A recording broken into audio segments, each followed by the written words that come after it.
고린도전서 10장 14절에서 33절까지의 말씀인데요. 14절에서 17절 그리고 23절에서 33절까지만 읽도록 하겠습니다. 그런즉 내 사랑하는 자들아 우상 숭배하는 일을 피하라. 나는 지혜 있는 자들에게 말함과 같이 하노니 너희는 내가 이르는 말을 스스로 판단하라. 우리가 축복하는 바 축복의 자는 그리스도의 피에 참여함이 아니며 우리가 떼는 떡은 그리스도의 몸에 참여함이 아니냐. 떡이 하나요 많은 우리가 한 몸이니 우리가 다 한 떡에 참여함이라.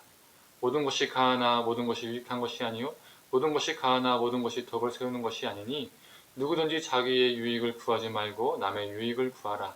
무릇 시장에서 파는 것은 양심을 위하여 묻지 말고 먹으라. 이는 땅과 거기 충만한 것이 주의 것임이라.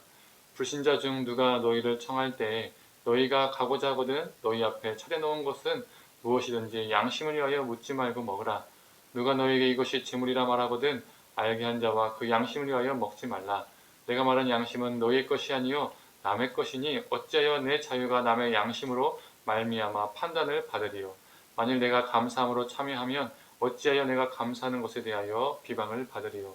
그런즉 너희가 먹든지 마시든지 무엇을 하든지 다 하나님의 영광을 위하여 하라. 유대인에게나 헬라인에게나 하나님의 교회에나 거치는 자가 되지 말고 나와 같이 모든 일에 모든 사람을 기쁘게 하여 자신의 유익을 구하지 아니하고 많은 사람의 유익을 구하여 그들로 구원을 받게 하라. 아멘. 아침 묵상을 함께 하신 우리 모든 성도님들에게 하나님의 평강이 있기를 간절히 소망합니다. 우상 숭배를 하든 음행을 하든 불평과 불만으로 가득 찬 삶을 살든 즉 내 삶을 어떻게 살든 세례도 받았고 성찬도 참여하고 있기 때문에 나는 구원받았다고 확신하는 이들을 향해서 바울은 구원을 상실할까 조심하라고 지난 본문에 경고했었지요. 이렇게 말하면서 바울은 14절에 그런즉 내 사랑하는 자들아 우상 숭배하는 일을 피하라. 출애굽의 은혜를 입었으나 우상을 섬겨서 탈락한 출애굽 1세대를 보지 않았느냐. 너희도 나도 예외는 아니다. 그러므로 고린도 성도들아 우상 숭배를 피하라 라고 말하고 있는 것이죠. 다시 8장부터 이야기하고 있었던 음식에 관련된 우상 숭배의 이야기로 그 본론으로 돌아온 것입니다. 그 당시 고대 로마 사람들은 자신이 사는 지역에 세워진 신전의 우상으로 자신들의 정체성을 삼았었습니다. 그래서 신전에서 이루어지는 우상 숭배와 그 제물을 먹는 행위도 자신들의 정체성을 말해주는 것이었죠. 지금도 내가 무슨 신을 믿고 내가 그 신으로 인해서 무엇을 먹고 마시냐는 그 사람의 삶의 정체성을, 가치관을 보여주기도 합니다. 이슬람이 돼지를 안 먹고 힌두교인들이 소를 안 먹는 것도 단순히 안 먹는 행위가 아니라 그들의 신앙과 정체성을 말해주는 것이죠. 그래서 바울은 예수를 믿는 자들은 무엇에 참여하는 존재라고 말하고 있나요? 이방 신전에서 열리는 연회에 참여하는 자가 아니라 그리스도의 피와 몸에 참여하는 자라고 말하고 있습니다. 즉 그들의 정체성을 말하는 것이죠. 이방 신전에 섬기는 그 사람들과 고린도 교회 예수 그리스도를 믿는 그 사람들의 정체성이 다름을 말해주고 있는 겁니다.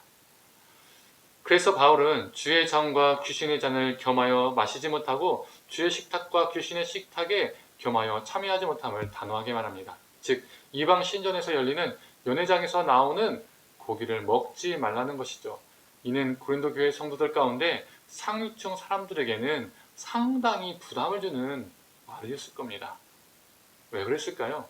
신전에서의 연회는 사회 고위층들이 있었습니다. 그 사람들이 그 연회를, 그 파티를 열었죠. 그런데 그 연회의 초대를 받아서 그곳에서 먹고 마심은 그들의 결속력을 유지하고 또 자신들의 사회적 위치를 다지는 데 도움이 되었었습니다. 그래서 힘 있는 사람들이, 사회적 위치에 있는 사람들이 비슷한 사람들을, 약간 힘 있는 사람들을, 위치가 있는 사람들을 초대하고 서로 자기들 안에서 결속력을 다지는 것이었습니다. 그런데 거기에서 음식을 거부한다는 것은 불이익을 당할 수도 있었던 겁니다. 자신에게 엄청난 손해가 올 수도 있는 것입니다. 자신한테 유익한 것이 전혀 없습니다. 그러나 바울은 너희들이 그렇게 해야 함을 먹지 말아야 함을, 마시지 말아야 함을 말하고 있습니다. 시장에서 파는 것과 불신자들이 차려주는 것은 먹을 수 있지만 그 음식이 이방 제사의 제물이라는 것을 알게 되었을 경우에는 먹지 말 것을 권면하고 있는 것이죠. 네가 손해를 보더라도 그렇게 해야 함을 말합니다. 그 이유는 다른 데 있지 않습니다. 연약한 자의 양심을 지켜주기 위해서입니다. 즉 나의 유익이 아니라 타인의 유익을 위해서 그렇게 해야 함을 말하고 있습니다. 우리 기독교 신앙은 나의 유익을 위해서 하는 것이 아닙니다. 많은 사람들이 착각하는 것이 있습니다. 내가 복을 받기 위해서 신앙생활을 하는 거죠. 내가 성공하기 위해서, 내 자녀가 잘 되기 위해서, 내 사업이 잘 되기 위해서, 내가 건강하기 위해서, 내 안락과 편안함을 위해서 신앙생활을 열심히 하는 것이죠. 그러한 신앙은 타종교와 샤머니즘과 별 다를 것이 없습니다. 우리 기독교 신앙은 나의 유익을 위함이 아니라 다른 이들의 유익을 구하며 결국 그들로 구원을 입을 수 있도록, 그들이 구원을 당할 수 있도록, 구원을 얻을 수 있도록 하는 것입니다. 그런데 다른 사람들의 유익을 구하며 사는 것이 결국에는 무엇이라고 오늘 본문은 말하고 있지요? 하나님께 영광을 돌리는 삶이다. 우리가 성공하고 자녀가 잘 되고 큰 자리에 오르고 높은 자리에 오르는 것이, 우리가 잘 먹고 잘 사는 것이 하나님께 영광 돌리는 삶이 아니라 우리의 자유를, 권리를 제한시켜서 때로는 손해를 감수하더라도, 우리에게 어려움이 있을지라도 다른 이들을 유익하게 하는 삶이 하나님께 영광 돌리는 삶임을 오늘 본문은 말하고 있습니다. 그래서 오늘 본문 31절의 말씀처럼 먹든지 마시든지 무엇을 하든지 다 하나님의 영광을 위해서 하라라고 말하고 있는 것이죠. 어떤 곳에서 먹고 마시는 것이 하나님의 영광이 되는 것이라면 먹고 마시는 것도 가능하고, 또 어떤 곳에서는 먹고 마시지 않는 것이 하나님께 영광이 된다면 먹지도 말고 마시지도 않는 것이 우리에게 필요하다는 겁니다. 우리가 무엇을 하든지요. 나는 예수를 믿고 있는데 나의 신앙은 나의 유익만을 쫓고 있는가? 아니면 나는 정말 타인에게 유익을 주는 삶을 살고 있는가? 내 자신과 내 가족을 넘어서서 이웃에게, 동료에게, 지인들에게, 그리고 이 땅의 연약한 자들에게 나는 유익한 존재인가? 유익을 주는 존재이고 정말 유익을 분화하는 사람인가? 점검할 필요가 있습니다. 사랑하는 성도님들, 예수님이 먼저 본을 보이셨습니다. 성자 하나님께서 인간으로 오시고 십자가에 못 박혀 죽으심은 자기 자유와 권한을 제한시킨, 포기한 최고의 절정의 사건이었습니다. 이 예수님의 십자가의 죽으심은 자신에게 어떠한 유익도 되지 않았습니다. 오히려 고통과 아픔이었습니다. 그러나 우리에게 이루말 수 없는 유익이 되었죠. 우리를 구원하였습니다. 그리고 요한복음은 이 십자가 사건을 하나님의 영광으로 표현하고 있습니다. 우리도 예수님을 본받아 살기를 간절히 소망합니다. 우리의 유익을 위해서 우리의 자유와 권리를 주구장창 주장하기보다는 때로는 우리를 제한시키고 포기함으로써 타인의 유익을 주는 존재로, 그래서 우리를 통해서 우리가 거하는 곳이 더 나은 곳으로 변화되는 역사가 있기를 간절히 소망합니다. 그래서 우리가 무엇을 하든지 하나님께 영광이 되기를 간절히 축원합니다. 기도하겠습니다.